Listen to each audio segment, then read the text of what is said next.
สัมภาษณ์สุอิทเขาได้ทำสวยว่าสุดเกี่ยวก้นจึงเหรอไง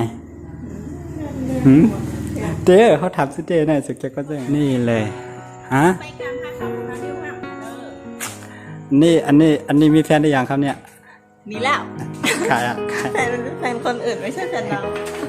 แล้วแฟนเธอมีหรือยังไม่มีชอบผู้ชายแบบไหนสเปคแบบไหนอะสเปคก็ได้นะไปกันน่ะอันนี้ก็เป็นเมเบิร์นจะไม่ยากพอแล้วก็ห้องหลีแล้วนะเดี๋ยวก็ในน้ำอย่าไปดิ้นกันเขาได้ตังแล้วก็ได้ตังกัน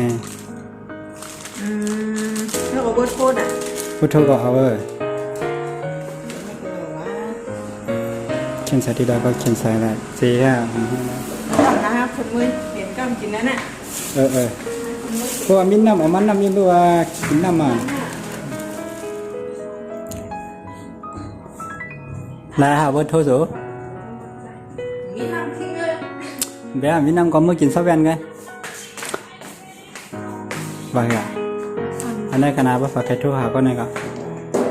ว่าเหรอเนี่ยน้องอ่อน0815812467คำใดก็เขาได้สัมภาษณ์สุอิทเขาได้ทำสวยว่าสุดเกี่ยวก้นจึงเหรอไง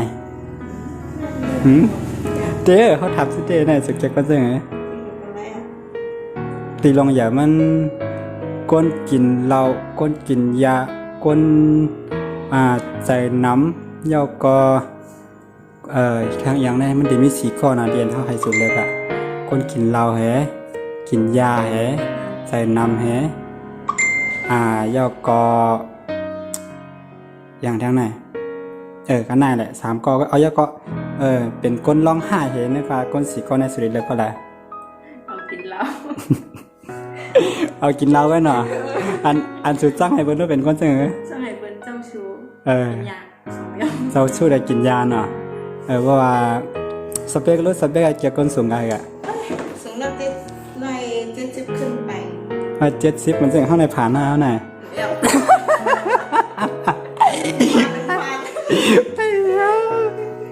มันจะว่าอาศักอายุรู้25ขึ้นไปเกี่ยวของแบบให้มันรุ่นพี่นั่นน่ะแล้วก็เพราะว่าใครรัดต่อสู้ย่อก็ใครเป็นแฟนสู้ในเดทโดยจะหึงให้ถูกแล้วก็แต่ได้รัดต่อสู้เป็นซึ่งหมายฟ้องหมายเฟซไลน์จะหึงแล้วเจอก็เลยมันก็มีหมายฟ้องกันไอ้เสือแทงว่าไลน์รู้เฟซจิว่าเฟซอะน้องยิงอ่อนอะไรเป็นเด็กใต้ทางอังกฤษเมื่อไหร่เขาว่าสุ่มมีไฟก็เอาหนา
ข้อ2ฮัง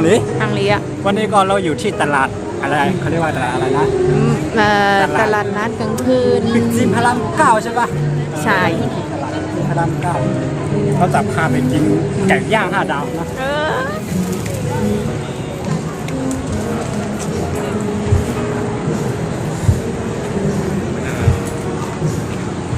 อันนี้เป็นดูอะไรอ่ะดูอะไรวะ